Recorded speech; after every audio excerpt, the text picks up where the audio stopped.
하나님의 말씀은 신약성경입니다. 신약성경 디모데전서입니다. 신약성경 디모데전서 3장. 신약성경 디모데전서 3장 8절부터 10절까지입니다. 8절부터 10절까지. 디모데전서 3장 8절부터 10절. 제가 따라 읽겠습니다. 이와 같이 집사들도 신중하고 일구이연하지 아니하며 술에 인박이지 아니하고 더러운 이익을 탐내지 아니하며 순수한 양심 안에 믿음의 신비를 가진 사람이어야 하느니라.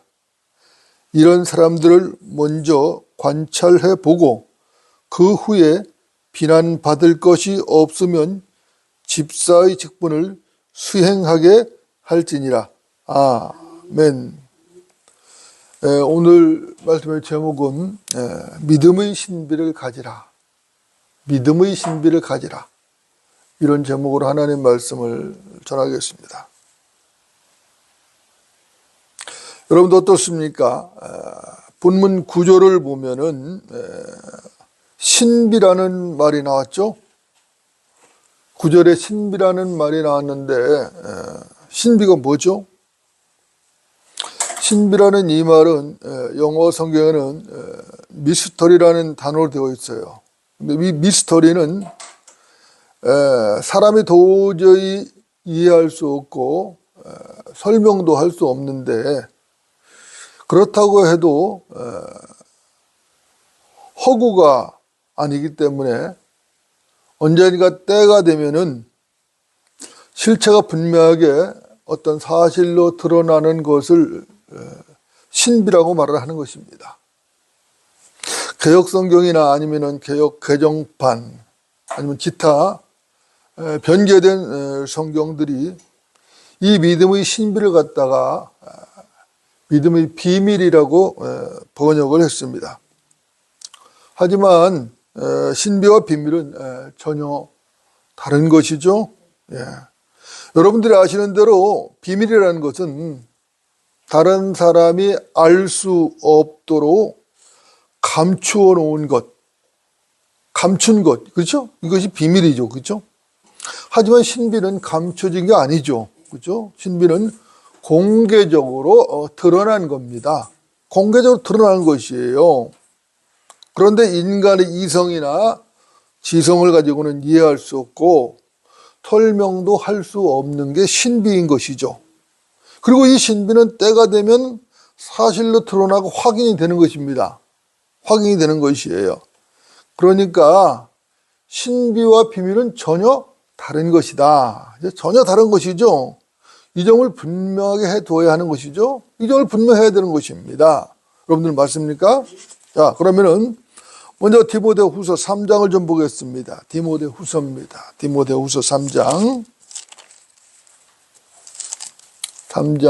15절부터 17절입니다. 디모데후서 3장 15절부터 17절. 디모데후서입니다. 3장 15절부터 17절. 제가 받들어 읽겠습니다.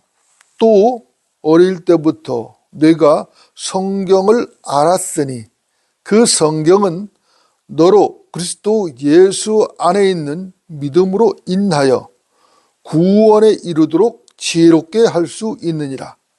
모든 성경은 하나님의 영감으로 주어진 것으로 교리와 책망과 바로 잡음과 의로 훈육하기에 유익하니 이는 하나님의 사람이 온전하게 되며 모든 선한 일에 철저히 구비되게 하려 함이니라. 이렇게 말씀하고 있습니다. 여러분 아멘이십니까? 네. 여러분 어떻습니까? 성경 66권은 여러분들이 이미 배웠고 아시는 대로 하나님께서 영감을 주셔서 기록하셨죠? 하나님께서 영감을 주셔서 선지자들과 사도들을 통해서 기록을 하신 것입니다. 그렇다면은 하나님께서 선지자들과 사도들에게 영감을 주셔서 성경을 기록하게 한 목적이 뭐죠? 그것은 모든 사람들이 성경을 읽고 주 예수 그리스도를 믿어서 구원을 받고 그 성경을 배워서 진리의 지식에 이르러야 되겠죠.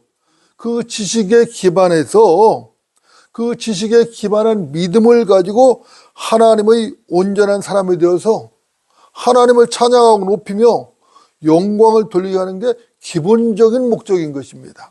그렇죠? 이것은 하나님께서 통치하시는 왕국과 깊은 관련이 있는 것이죠. 그래서 성경의 주제가 왕국이라는 것이에요. 그렇죠? 그런데 하나님께서 성경을 무엇 때문에 비밀로 하시겠어요? 하나님께서 성경을 비밀로 하실 이유가 없는 거죠. 그렇죠? 하나님께서는 모든 사람이 구원을 받고 진리의 지식에 이르기를 원하시느니라. 디모데전서 2장 4절이잖아요. 하나님께서 모든 사람이 구원받기를 원한다고요. 그리고 모든 사람이 진리의 지식에 이르기를 원한다고, 그 사람들이. 그런데 왜 그걸 비밀로 해요? 비밀로 하면 안 되죠. 그죠? 내가 진리의 말씀을 올바로 나누어 자신이 하나님 앞에 부끄럽지 않은 일꾼으로 인정받도록 공부하라. 디모데후서 2장 15절이잖아요. 내가 진리의 말씀을 올바로 나누고 공부하라잖아요. 그죠? 그래서 하나님 앞에 부끄럽지 않은 일꾼으로 인정받도록 공부하라잖아요. 그런데 비밀로 하면 어떻게 해요? 비밀로 하면 어떻게 공부를 하겠어요? 응? 이게 비밀이라는 것은 말이 안 되는 것이죠. 말이 안 되는 것이에요. 여러분도 어떻습니까? 하나님의 말씀은 공개되었죠? 하나님의 말씀은 만천하에 공개되었다고. 그죠? 응? 각기 이제 세계 각국 언어로 번역돼가지고 다 공개되어 있다고. 그죠? 공개되어 있다고. 물론, 구약의 진리들이 신약에서 밝혀지고, 다니엘서에서 봉해진 그 진리들이 요한계시록에서 해석되어지는 것은 사실입니다. 맞아요. 하지만 그것은 하나님의 경영 방침에 따라서 하나님의 경륜이 진행되는 과정일 뿐인 것이에요. 그렇죠? 그것이 비밀은 아니라고요. 그래서 다 드러난다고, 사실로 드러나게 돼 있어요. 성령님께서는 하나님의 말씀에 깨달을 수 있도록 사람들에게, 하나님의 사람들에게 조명을 주시잖아요. 그죠? 신구약 성경은 이미 1900년에 완성이 되었다고요. 그리고 성령님께서는 그 믿음의 사람들에게 조명을 주신다고. 그래서 그 귀한 진리들을 밝혀주시는 거예요. 명백하게 밝혀주시는 거라고. 점점 성령의 조명을 더욱더 주셔가지고 많은 사람들, 보다 많은 사람이 점점 진리를 알아갈 수 있도록 진리를 밝혀주고 계신다고. 이것을 갖다 우리는 향상된 계시 또는 향상된 진리라고 하는 것이죠. 성경에 계신 진리는 점진적으로 드러나는 것이에요. 구약에서 예언되어 있던 진리들이 무슨 말인가 몰랐단 말입니다. 선지자들이 자기도 모르고 예언을 했어요. 그냥 성령께서 감동을 주셔서 막 예언을 했다고. 예언했는데 자신도 모르는 거예요. 이것이 무슨 얘기인지 도대체 탐구해도 몰랐던 것이에요. 그런데 신약에 와서 다 밝혀지는 것이에요. 이게 점진적 계시라고 하는 거예요. 이게 또 향상된 계시, 향상된 진리라고 하는 거거든요. 계속해서 점진적으로 발전한 것이에요. 그럼 어떻습니까? 하나님의 말씀은 비밀이 아니죠. 하나님의 말씀은 절대로 비밀이 아닙니다. 여기서 우리가 분명히 알아야 할 것은, 신비라는 것은 믿음의 대상이라는 거예요. 이 신비는 믿음의 대상이지 이해의 대상이 아니란 말입니다. 이걸 정확하게 인식을 해야 되는 것이죠. 신비는 온전하게 이해하고 설명할 수가 없는 것이에요. 왜 그렇죠? 신비를 온전하게 이해하고 설명할 수 있는 사람은 이 땅에 다 한 명도 없어요. 그건 불가능하다고. 이유가 있죠. 여러분들 그 이유가 뭐죠? 이유는 간단한 것이에요. 인간은 뭐예요? 피조물이기 때문이에요. 그죠? 자, 우리 인간은 피조물입니다. 피조물이 창조주의 세계를 완벽하게 이해하고 설명한다는 것은 불가능해요. 애초부터 처음부터 그건 한계가 있는 거라고. 불가능한 것이에요. 그죠? 그런데 이해하고 어떻게 하려고 한다고는 이해가 아니라 믿음의 대상이에요. 믿음의 대상. 우리 하나님은 믿음의 대상이지 이해의 대상이 아닌 겁니다. 그죠? 그래서 하나님의 세계를 온전하게 설명을 한다는 것은 애초부터 불가능한 것이에요. 우리는 하나님께서 가르쳐 주신 것만 하는 거예요. 가르쳐 주신 것만, 그것까지만 알 수 있을 뿐인 것이죠. 하나님께서 계시를 통해서 가르쳐 주신단 말입니다. 계시라는 건 뭐예요? 계시판에 붙여놓잖아요. 여러 사람 읽고 알으라고. 공나무에 붙여놓잖아요. 그런 계시라고. 하나님께서 계시를 해주시면 그 계시를 보고 아는 거예요. 하나님께서 가르쳐 주지 않는다면은 우리는 하나님의 일들을 알 수 없어요. 단 하나도 알 수가 없어요. 그렇다면은 어떻게 누가 하나님의 말씀을 배울 수 있는가?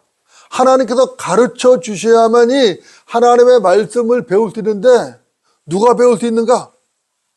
그래서 그 사람은 순수한 양심을 가진 사람이에요. 순수한 양심을 가진 사람이 예수 그리스도를 영접할 수 있는 거고요. 그 사람이 하나님의 말씀을 온전하게 배울 수 있는 거예요. 더욱더 온전하게 배울 수 있는 거예요. 그렇다면은 누가 순수한 양심을 가진 사람인가 하는 거죠. 그렇죠? 여러분 어떻습니까? 순수한 양심, 누가 순수한 양심을 가졌는가를 알려면은 먼저 알아야 될 것이 있어요. 그게 뭐냐면은 양심이 무엇이냐는 거죠. 그렇죠? 그렇기 때문에 이 문제의 답을 찾으려면은 인간의 양심에 대해서 알아야 된다는 것입니다. 인간의 양심이 무엇이며 어떻게 양심이 시작된 것이며 알아야 된다는 것이에요. 현재 양심의 상태는 어떤 것이며 알아야 된다는 것이에요. 아담과 이브는 타락하기 전에는 순진무구했죠. 죄가 없었어요. 죄를 몰랐다고. 그죠? 그들은 하나님의 형상대로 하나님의 모습을 따라 만들어졌잖아요. 무죄한 상태로 하나님과 마음껏 교제를 했다고. 그렇죠? 그들은 범죄하기 전에 순진무구했고 하나님의 형상을 따라 하나님의 모습대로 만들어졌기 때문에 아주 하나님과 마음껏 교제하며 살았다고. 순진무구했어요. 그런데 문제는 선과 악의 지식의 나무였죠. 아담과 이브가 금제된 선과 악의 지식의 나무에서 그 열매를 따먹은 순간 그들에게 양심이 생각이 났어요. 그리고 그 양심이 작동을 시작한 것이에요. 여러분들, 양심이라는 게 뭐죠? 양심은 선과 악, 옳고 그름을 판단하는 의식이 양심이에요. 그러니까 아담과 이브에게 양심이 생기고 작동을 했다는 것은 그들에게 선과 악, 옳고 그름을 판단하는 의식이 생겼다는 얘기예요. 그리고 그 순간 그들은 스스로 선과 악을 판단을 했던 것이죠.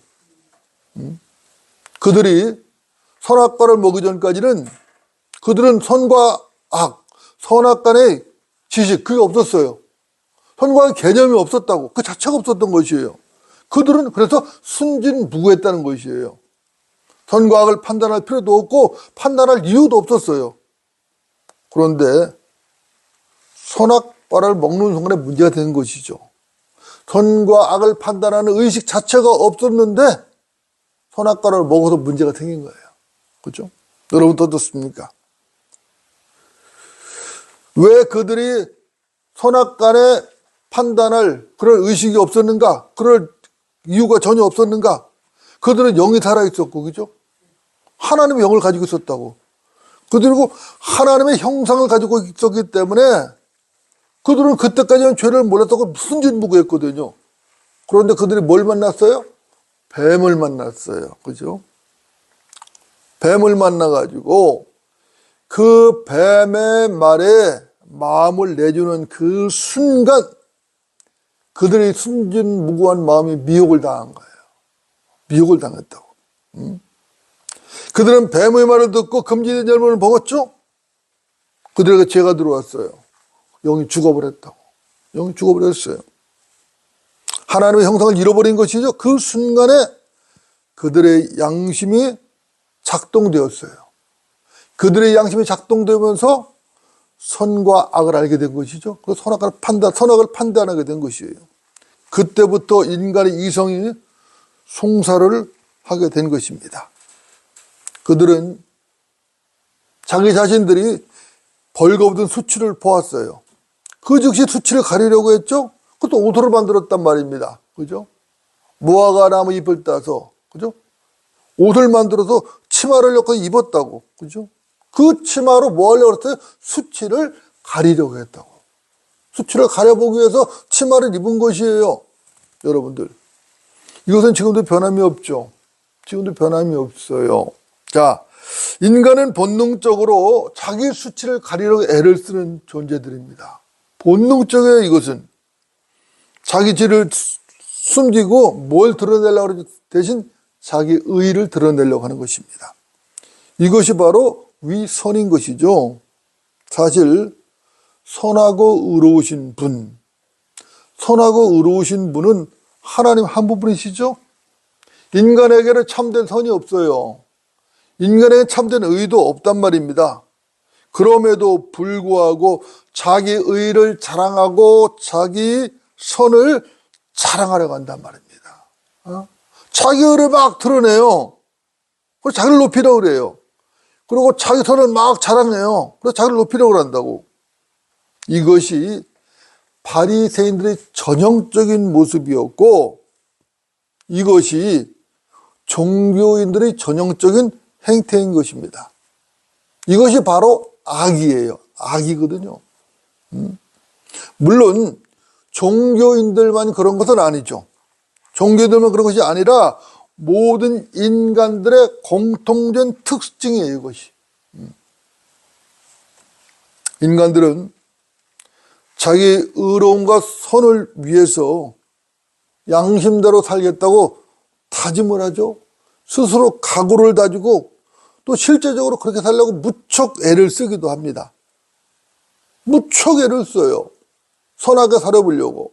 그래서 윤리를 가르치고 윤리를 이야기하고 도덕을 가르치고 도덕을 이해하고, 그죠? 고상한 인격을 이야기하고, 그죠? 그러면서 무척 애를 쓴다고. 그러나 문제는 다른 데 있어요. 문제는 다른 데 있다. 거기 있잖아요. 문제는 인간은 절대로 양심대로 살 수 없는 존재라는데 거기에 문제가 있는 거예요. 그죠? 이것이 문제입니다. 양심대로 온전하게 살 수 있는 사람은 이 땅 위에 없어요. 단 한 사람도 없어요. 이것은 율법을 받은 유대인들이 율법을 온전히 지킬 수 없는 것과 같은 것이에요. 유대인들에게 율법이 주어졌잖아요. 그런데 유대인들이 그 율법을 온전히 지킬 수 있나요? 온전히 지킬 수 없어요. 없어요. 그래서 하나님께서 제사법을 주신 거예요. 마찬가지예요. 이방인들도 절대로 양심의 법을 온전히 지킬 수가 없어요. 불가능해요. 그건 불가능한 거라고.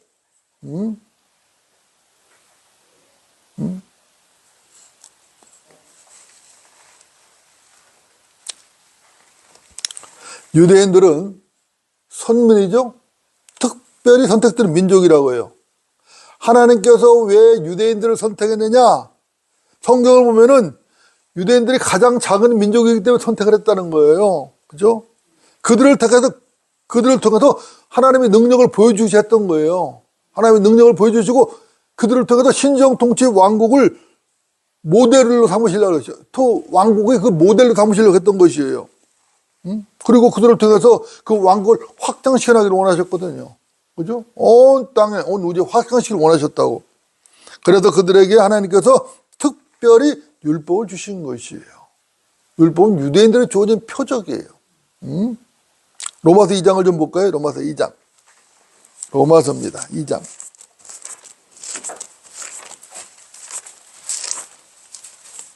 12절부터 15절입니다. 12절부터 15절까지. 로마서 2장 12절부터 15절까지. 제가 받들어 읽겠습니다. 율법이 없이 죄를 지은 사람들은 모두 율법 없이 멸망할 것이요. 율법 안에서 죄를 지은 사람들은 모두 율법에 의하여 심판받게 되리니 하나님 앞에서는 율법을 듣는 자들이 의인이 아니요 율법을 행하는 자들만이 의롭게 될 것임이라. 율법이 없는 이방인들이 본성으로 율법에 있는 일들을 행할 때에는 율법이 없어도 이것들이 스스로에게 율법이 되나니 그들의 양심도 증거하고 그들의 이성이 송사하거나 서로 변명하여 그들의 마음에 기록된 율법의 행위를 보여주느니라. 이렇게 말씀하고 있습니다. 응? 여러분 어떻습니까? 진리는 아주 분명한 것이죠. 진리는 명쾌한 것이거든요. 불분명한 것은 진리가 될 수가 없어요. 명쾌한 것은 진리라고 말할 수가 없는, 명쾌하지 못한 것은 진리라고 말할 수 없어요. 진리는 분명하고 명쾌한 것이에요. 거기에 어떤 시비 끌어 있을 수 없는 것. 이게 진리인 것이에요. 그죠? 율법 없이 죄를 지은 사람들은 이방인들이고, 율법 안에서 죄를 지은 사람은 누구예요? 유대인들이죠. 그죠? 따라서 이방인이든 유대인이든 모두가 뭐라고요? 죄인이라는 것이에요. 그죠? 이방인들은 모두 율법 없이 멸망할 것이고 유대인들은 모두 율법에 의해서 심판을 받게 될 거라고 오늘 성경은 말하고 있는 거예요. 이게 하나님 말씀이라고요. 물론 로마서를 기록한 사람은 사도 바울이에요. 하지만 하나님께서 영감을 주셔서 기록했기 때문에 이건 누구 말씀이에요? 하나님 말씀이라고요. 이 점을 분명해야 된다고.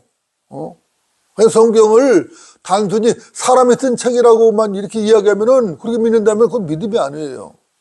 그건 믿음이 아니에요. 그건 성경적인 올바른 믿음이 아니라고. 그건 인본주의 믿음이지. 성경적인 믿음이 아니에요.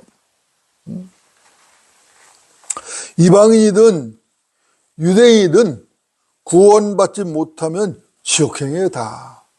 왜 그러냐? 이방인들은 율법이 없이 양심의 법을 지켜서 율법을 이루어야 되는데 그걸 못했어요. 유대인들 율법이 주어졌어요. 그래도 못 지켰어요. 결국 심판의 대상이에요.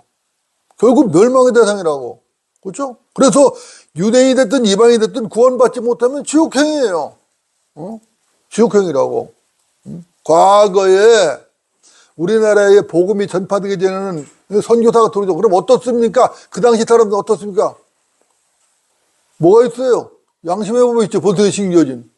그 양심의 법대로 못 살았으면 지옥이죠. 뭐 말할 게 뭐 있어요? 누구 착했으니까, 무슨 민족을 해서 뭐 위대한 일을 했으니까, 이순신 장군은 하늘나라 가지 않았겠느냐. 그런 쓸데없는 소리 하면 안 돼요. 성경을 몰라 너무 모르는 거죠. 인간적으로 접근하는 거죠. 그런 게 아니라고. 이 땅에 온전히 양심대로 살 수 있는 사람도 없고 온전히 율법대로 살 수 있는 사람도 없어요. 없어요. 불가능해요, 이것은요. 애시당초 불가능해요. 불가능하다고. 그러면 그들이 왜 지옥에 가느냐? 죄를 지었기 때문에 가는 것이죠. 이유는 간단한 것이에요. 하나님 앞에는 율법을 듣는 자들이 의인이 아니라고 그랬죠? 율법을 행하는 자들을 의롭게 된다 그랬어요. 그죠? 야고보 사도도 이 점을 분명히 말했거든요. 너희는 말씀을 행하는 자가 되고 단순히 듣기만 하는 자가 되어 자신을 속이지 말라. 야고보서 1장 22절이에요. 율법을 행하는 자가 되라는 거예요. 듣기만 하면 안 된다는 거예요. 그래서 고양이 같아요. 구원받을 때 믿음과 행위로 구원받잖아요. 그렇죠? 그럼 행위로 구원받는 거예요. 이방인도 어떻게 해야 돼요? 양심죄에 따라서 양심대로 해야 되는 거예요. 그래야 구원받았던 것이에요. 분명히 율법을 아무리 열심히 들어도 그 율법을 행하지 않는다면 결코 그렇게 될 수가 없어요. 그렇다면 율법 없는 이방인들은 어떻게 되는가? 그 답이 14절과 15절에 나왔어요. 사람에게는 뭐가 있어요? 본성이 있다는 거예요. 그죠? 이방인들이 본성으로 율법에 있는 일을 행할 때는 율법이 없어서 이것들이 스스로 율법이 된다는 것이에요. 본성에 심겨진. 그죠? 그 율법대로 행해야 된다는 거예요. 그 양심대로 살아야 된다. 쉽게 말하면 행해야 된다는 거예요. 이유가 뭐냐면은 그들의 본성에서 양심이 증거하고 이성이 송탄하기 때문이라는 거예요. 양심이 이건 죄고 이건 아니고 알려준다는 거예요. 송산다면 이거 그걸 죄지면 안 돼. 큰일 나. 알려준다는 거예요. 자, 여러분들 정말 그런지 한번 생각을 해볼까요? 자, 이방인들에겐 율법이 없죠. 이방인들은 십계명이 있어요, 없어요? 없죠. 그 어떤 율법도 이방인들이 주어지지 않았어요. 그런데도 그들은 본성적으로 율법을 알고 있어요. 스스로 법을 만들어서 그 법을 지키고 있다고요. 자, 그들에게 이것이 율법이 된 것이죠. 여러분 어떻습니까? 아프리카라든지 이런 아마존 정글이라든가 이런데 그런 어떤 정글, 오지에 가면은 거기에 원주민이 살죠, 그죠? 토착민이라 하잖아요, 그죠? 토착 원주민들이 사는데 그 토착 원주민 토인들에게도 일정한 규칙과 규범이 있어요. 그렇죠? 자, 사람이 도둑질을 하면은 초범이면은 오른손을 자르고 두 번째 또 도둑질하면 재범이 되잖아요. 재범이면은 왼손을 자르고 그래도 또 죄를 져. 또 도둑질이래. 그럼 3법이 되겠죠. 그러면 아예 목을 자르 죽여버리는 거예요. 이건 그들만의 규칙이에요. 그들만의 규정이라고. 그들이 그러면 어떻게 이런 규정을 만들 수 있었던 것인가? 율법을 받은 적이 없는데 어떻게 만들었을 것인가? 사실 이 세상 어느 구석 어느 오지라고 해도 도둑질한 자를 처벌하지 않는 법은 없어요. 그런 종족은 없어요. 다 처벌해요. 살인자도 마찬가지죠. 살인자도 다 처벌해요. 살인자를 처벌하는 법이 없는 그런 규정, 규칙이 없는 그것이 성문법이 됐든 불문법이 됐든지 간에 그런 법이 없는 종족은 없어요. 다 있는 거예요. 어디도 다 있는 거예요. 아무리 원주민이라도 다 있는 것이에요. 여러분들 왜 그럴까요? 대답은 간단하죠. 지구상의 그 누구도 도둑질하지 말라는 계명을 모르는 사람이 없고 간음하지 말라는 계명을 모르는 사람이 없고 살인하지 말라는 계명을 모르는 사람이 없어요. 거짓말도 마찬가지. 거짓말하는 것도 죄라는 거 다 한다고. 이러한 계명들은 마음속에 본성적으로 심겨진 계명들이에요. 이것을 양심이 증거하고 이성이 계속 송사를 하는 것입니다. 창세기 20장을 보면 이것은 더욱더 분명한 진리로 나타나요.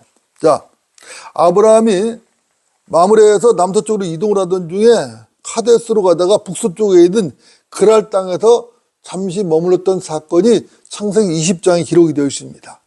그때 아브라함이 자기 아내를 누이라고 속였죠. 그 바람에 그랄 왕 아비멜렉이 사라를 취하려고 데려갑니다. 그렇죠?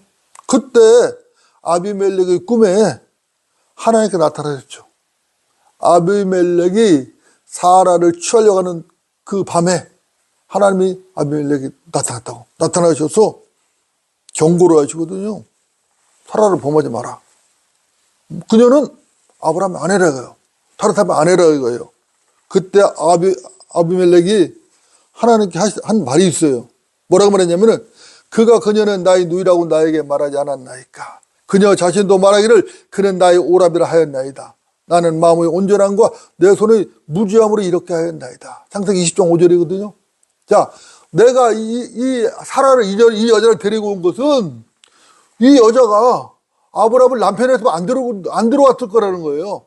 뭐라 했대? 오빠라 그랬다는 거예요. 오라비라 했다는 거지. 또 아브라함도 이 여자를 갖다 내 아내라 했으면 안 들어왔을 거라는 거예요. 왜? 간음이니까. 그런데 자기 동생이라고 했다는 거예요. 그러니까 자기는 합법적으로 들어왔다는 거예요. 잘못된 거 없다는 거예요. 한마디로 해서. 그 얘기거든요. 여러분 어떻습니까? 아비멜렉의 대답은 분명한 것이죠. 만일 사라가 남의 아내라는 걸 알았더라면 내가 결코 사라를 데려오지 않았을 거라는 얘기예요, 지금. 그렇죠? 이것이 아비멜렉 대답입니다. 이것만 보아도 그는 분명히 간음이 죄라는 것을 알고 있었던 것이에요. 남의 아내를 범하는 건 죄라는 걸 알고 있었던 것이라고. 그렇죠? 그 당시는 어때요? 어떤 시대죠? 율법이 있었나요? 없었죠. 율법이 뭐 아무것도 없던 시절이었다고. 그죠? 더구나 그들은 뭐예요? 유대인이 아니지 이교도잖아요. 이교도들이라고. 그런데도 그들이 어떻게 이런 것을 알 수 있었을까? 본성적으로 알고 있었던 것이죠. 그죠? 여러분 어떻습니까? 요즘 간음을 대수롭게 여기지 않는 사람이 너무 많죠? 너무 많아요. 그죠? 교양 있는 현대인들. 이들이 도대체 어떻게 된 거죠?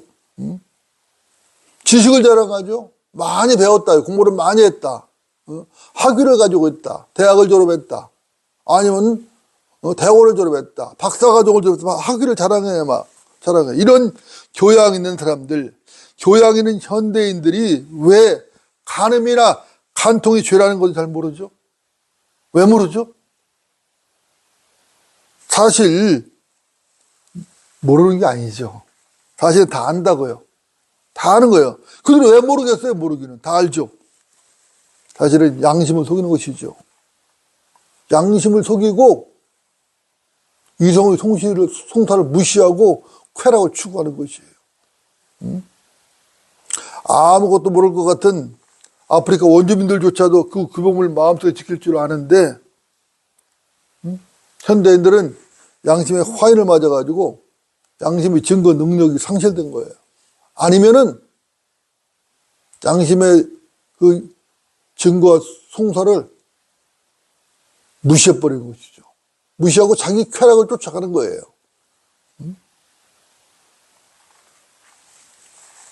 양심이 살아있다라면은 그 양심이 끊임없이 경고하고 이성이 송달할 거거든요. 옳지 못한 일 하지 못하라고 제동을 거는 것이에요. 그런데 그 제동을 무시하고 그냥 그 일에 빠져버리는 것이죠. 왜? 쾌락이 너무 좋아서. 쾌락이 너무 좋아서. 하나님의 말씀이 이러이러함에도 불구하고 많은 기독교인들이 하나님을 믿는다고 말하는 사람을 예수를 믿고 구원받았다고 하는 사람들조차도 하나님 말씀을 무시해버리고 죄악의 길로 간다고. 쾌락의 길로 간다고. 육신의 즐거움을 찾아간다고. 이게 인간이라고. 현실이라고.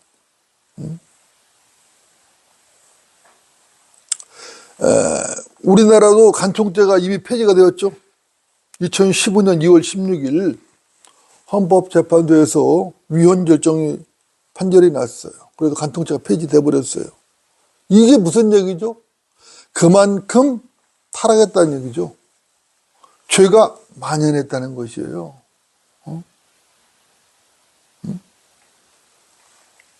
이것은 뭐죠? 세상에 망조가 들은 것이죠. 망조가 들은 것이에요. 그만큼 주님 오실 때가 가까웠다는 얘기죠. 성경적으로 봤을 때에 주님 오실 때 성적 타락이 심하잖아요. 그죠? 성적 타락이 더욱더 심해지고, 무슨 뭐 여러 가지 죄가 늘어나지만은, 만연하지만은 성적이 심해지고, 동성연애, 동성애, 이것이 많아지잖아요. 그죠? 그래서 뭐 지금 차별금지법 때문에 지금 말이 많잖아요. 지금요. 뭐 이번 주말에 또 서울에서 차별금지법 반대 집회들 교회에서 한다고 막 난리들 치고 있는데, 그런다고 해서 해결되는 건 아니에요. 어차피 하나님의 말씀의 예언대로 가고 있는 거예요.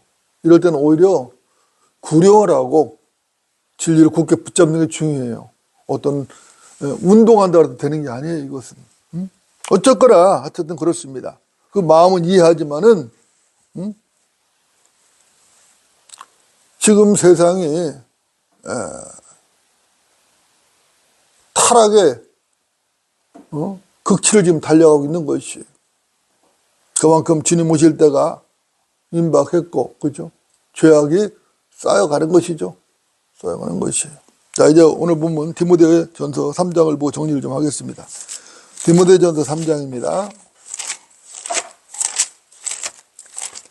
디모데전서 3장 8절부터 10절입니다.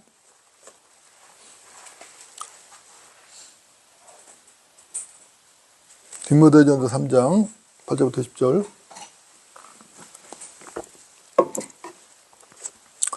이와 같이 집사들도 신중하고 일구이연하지 아니하며 술에 인박이지 아니하고 더러운 이익을 탐내지 아니하며 순수한 양심 안에 믿음의 신비를 가진 사람이어야 하느니라. 이런 사람들을 먼저 관찰해 보고 그 후에 비난받을 것이 없으면 집사의 직분을 수행하게 할지니라. 아멘이죠? 하나님 말씀은 다 아멘이죠, 그죠? 당연하죠, 그죠? 네. 이 본문은 보니까 이와 같이라는 말로 시작을 하고 있죠, 그죠? 이와 같이. 이 본문의 문맥은 원래 감독과 집사의 자격에 대한 가르침이거든요, 그죠? 사도 바울은 교회의 일꾼들은 순수한 양심 안에 믿음의 신비를 가진 사람이어야 한다고 지금 말씀하고 있는 거예요. 아무나 교회 일꾼들이 아니라, 그죠? 순수한 양심, 믿음의 신비를 가진 사람으로 교회 일꾼을 세워야 된다고 지금 말하고 있는 것이죠. 그죠? 그러나 저는 오늘 목사나 집사의 직분을 설교하려고 하는 게 아닙니다. 제가 오늘 주목하고 집중하는 것은 믿음의 신비예요. 믿음의 신비. 자, 이 믿음의 신비라는 것은 목사나 집사에게만 요구되는 것이 아니죠. 모든 그리스도인들에게 다 요구되는 거예요. 모든 그리스도인들에게 믿음의 신비가 요구되는 것이라고. 여러분 어떻습니까? 제가 직설적으로 한번 질문하겠습니다. 여러분들은 이 믿음의 신비를 가지고 계십니까? 여러분들, 믿음의 신비가 무엇이죠? 우리 바른 침례계 성도라면 이 정도는 훤하게 빼고 있죠? 훤하게 알고 있다고. 실제로 바른 믿음은 7 신비, 이 신비들로 구성되어 있어요. 이 신비들이 없다라면은, 이 신비들을 믿는 믿음이 없다라면은 그 사람은 바른 믿음 가진 사람이 아니에요. 바른 믿음은 이 7 신비의 믿음을 가지고 있어야 돼요. 그러니까 7 신비가 뭐죠? 첫째는 경건의 신비잖아요. 경건의 신비. 두 번째는 너희 안에 계신 그리스도. 너희 안에 계신 그리스도. 그죠? 세 번째는 교회와 그리스도의 신비. 네 번째는 뭐죠? 휴거의 신비. 다섯 번째는 뭐예요? 불법의 신비거든요. 불법의 신비. 여섯 번째는 뭐죠? 큰 바벨론의 신비. 7번째 신비가 뭐죠? 7번째 신비는 이스라엘의 회복입니다. 이렇게 7가지 신비로 이루어진 믿음이 성경대로 믿는 그리스도인들의 올바른 믿음입니다. 제가 지금 7가지 신비를 차례대로 말씀드렸어요. 경건의 신비, 너희 안에 계신 그리스도, 교회와 그리스도의 신비, 또 휴거의 신비, 불법의 신비, 큰 바벨론의 신비, 이스라엘의 회복, 이렇게 7가지 신비를 차례로 말씀드렸거든요. 중구난방으로 말씀드린 게 아니라 차례로예요, 지금. 차례로입니다. 이 신비의 나이란 순서를 주목을 해야 돼요. 첫째는 경건의 신비잖아요. 이게 뭐죠? 예수의 탄생, 그죠? 동정역사인데, 그죠? 탄생과, 그러니까 동정역사가 뭐죠? 그분이 신성이죠. 십자가 사건으로 연결되는 거예요. 그죠? 경건의 신비는 하나님께서, 그죠? 영이신 하나님께서, 그죠? 육신을 입고 오신 거잖아요, 이 땅으로. 경건의 신비라고요. 두 번째는 뭐죠? 너희 안에 계신 그리스도의 신비란 말입니다. 이것은 영의 거듭남에 의한 혼의 구원과 관련이 있어요. 그죠? 자, 예수를 영접하고 영이 거듭났어요. 혼이 구원받았어요. 그 안에 누가 들어오죠? 성령이 들어오신다고. 그래서 너희 안에 계신 그리스도. 그죠? 그리스도. 이 신비라고요, 이게. 두 번째 신비라고. 세 번째 신비는 교회와 그리스도의 신비예요. 자, 교회와 그리스도가 한 몸이 되었다는 거예요. 자, 예수를 믿고 성령께서 들어오셨어요. 그리스도께서 교회의 머리가 되셨고, 그 사람은 그 몸의 지체가 됐어요. 그러니까 뭐예요? 한 몸이 됐다는 거예요. 이것이 세 번째 신비인 거예요. 네 번째는 뭐죠? 휴거의 신비예요. 이건 그리스도의 휴거죠. 그리스도인들의 휴거. 주께서 공중으로 재림하실 때 그리스도인들이 휴거되는 것이죠. 그리고 몸이 구속되는 것이에요. 그렇죠? 이것도 굉장한 진리죠. 그죠? 다섯 번째, 불법의 신비예요. 교회가 휴거되고 나면 뭐가 나와요? 교회가 들림받고 나면은 저 그리스도가 출현하고 저 그리스도가 활동하는 거예요. 그죠? 그게 나오잖아요. 그죠? 이거 뭐 관련이 있어요? 대환란과 관련이 있다고. 그죠? 대환란 관련이 있다고. 여섯 번째가 뭐예요? 큰 바빌론의 신비죠? 이건 뭐예요? 적그리스도 왕국의 멸망이라고요. 그죠? 로마 카톨릭 바티칸을, 그죠? 현재는 그 교황이 활동하고 있죠? 언젠가는 그 교황이 그 적그리스도로 오면은 이제는 예루살렘 성에 들어가겠죠? 그리고 성전에 앉아도 자기가 하나님이라고 주장을 하겠죠? 그러나 멸망을 할 것이에요. 일순간에 멸망을 할 것이라고, 그죠?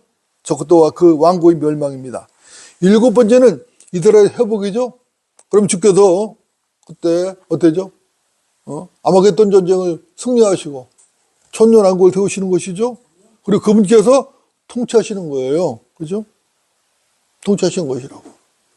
이렇게 예수의 탄생부터 쪼르륵 해서 왕국의 통치까지, 하나님께서 왕국을 통치하는 것까지, 그죠? 쭉 이어지는 거라고. 그죠? 그래서 성경의 주제가 뭐라고요? 왕국이라고요. 그죠? 여러분 어떻습니까?